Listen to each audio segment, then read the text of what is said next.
সাথেদের দুইজন দেখো না, সে দুজনের অনুপ্রেরণা যোগাইছে।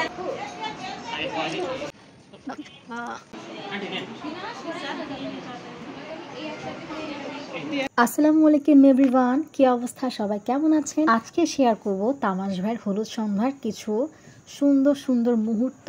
আমি আমার হলুদের শাড়ি পরে একদম রেডি হয়ে গেলাম। তারপর ঈদ বললো বাজিগুলো নিতে, তো বাজিগুলা সব বিয়েবাড়ির বাজি, সেগুলো নিয়ে আমরা রওনা দিলাম বিয়েবাড়ির উদ্দেশ্যে। আমরা চলে আসছি বিয়েবাড়িতে। আমার শ্বশুর বাড়ি থেকে ভাইয়াদের বাসা কিন্তু একেবারেই কাছে, মানে এমএম কলেজের উত্তর পাশ আর দক্ষিণ পাশ। ভাইয়াদের বাসা হচ্ছে একদম আসাদ গেটের ঠিক পূর্ব সাইডে। পরপর কয়েকটা বাসা, ভাইয়াদের হচ্ছে চাচা বাড়ি, ফুপু বাড়ি, সব এই যে পরপর কয়েকটা বিল্ডিং, সব এই হচ্ছে কথা। তো এই যে গেট দিয়ে ঢুকছিলাম, বিয়ে বাড়ি মানে একটা অন্যরকম আনন্দ। বাট ভেতরে যেই দেখলাম আমরা প্রথম গেস্ট, আমরা ছাড়া বাকি গেস্ট এখনও আসাই শুরু করেনি। ইনফ্যাক্ট জামাই তো বাসাতেই না। আমি সব ঘুরে ঘুরে দেখলাম, সবার সাথে পরিচিত হলাম। আর এই যে হচ্ছে বিয়ে টুকটাক নাস্তা রেডি হচ্ছিলো, এছাড়া অনেক কিছু ছিল, সেগুলো আসলে ক্লিপ নেওয়া আমার হয়নি। তারপর রিদার আমি বললাম যে চলো একটা বাইরে টহল দিয়ে আসি, জামাইকে খুঁজে নিয়ে আসি বাইরে যেয়ে। দাঁড়াও 1 মিনিট।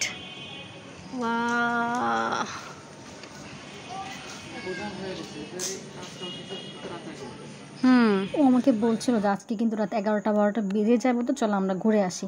তো আমরা গেলাম অ্যান্ড দেখলাম যে এই জামাই বেচারা এখনও দোকানে, সে বাসা যেতেও লজ্জা পাচ্ছে আর বাইরের কাজকাম সে একাই সামলাচ্ছে। এই যে কালেক্টর মার্কেটের ডানে বামে এই দোকানগুলো হচ্ছে ভাইয়াদের, ওই যে সেতু গার্মেন্টস লেখা। তো এই হচ্ছে কথা। তো ভাইয়া আরও কাজ ছিল বাইরে, যাবে, তার জন্য তার আত্মার মাগফিরাত কামনা করি। মজা করছিলাম আমরা সবাই। তারপর আমি আর ঈদ গেলাম বকচড়ে, মানে ওর বাইকে যতক্ষণ তেল থাকবে ও টোটো করে ঘুরতেই থাকবে। আমাদেরকে হচ্ছে রাব্বি মামা আবার খেতে দিয়েছিল দই, তারপরে কোল্ড ড্রিঙ্কস। যাই হোক, ভাই ফোন দিল যে তোরা সবাই চলে আস।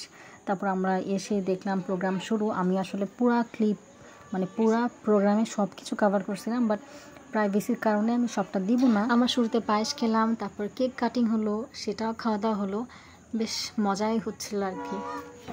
আরেকটা মজার কথা যেটা বলি সেটা হচ্ছে, আমরা তো ভাইয়াকে তামাশ ভাইয়া বলেই চিনি, বলেই জানি, কিন্তু ভাইয়া কিন্তু এলাকায় অ্যান্ড মানে ফ্যামিলিতে সবখানে ভাইয়ের নাম প্রবাল। তামাশ বললে কেউ চিনবেই না। তো এটা একটা ব্যাপার, এটা একটা সিক্রেট বলা যায়। এর মাঝে সবার খাওয়ানো শেষ, সবার ক্লিপ তো আমি দিতে পারিনি। তো এই আর কি, রিত ভাইকে খাওয়া দিচ্ছিল, ওরা কী যে মজা করে কী বলতেছিল, যাই হোক সেটা পজ করেই না হয় দিলাম। আর এই হচ্ছে কথা, বহুত ধৈর্যের পরে একটা মানুষ আরেকটা মানুষের লাইফে আসে। আলহামদুলিল্লাহ, সুরাইয়া অনেক লক্ষ্মী একটা মেয়ে। আমাদের বিয়ের ঠিক 1 মাস 10 দিন পরে ভাইয়ের বিয়ে, তো আমি গেলাম একটু ছবি তুলতে, ভিডিও করতে।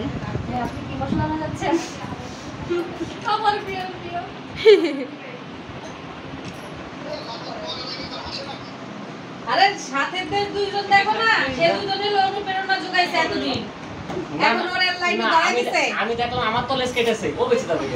এইভাবে হাসি আনন্দ মজা করতে করতে আমাদের ওই দিনটা পার হলো, কিন্তু পার হওয়া বাকি এখনও বাজি ফুটানো অ্যান্ড অনেক অনেক মজার ব্লগ বাকি। ইনশাল্লাহ আরও 3-4টা বা 2-3টা ব্লগ ইনশাল্লাহ দিব, তো সবাই দেখবেন।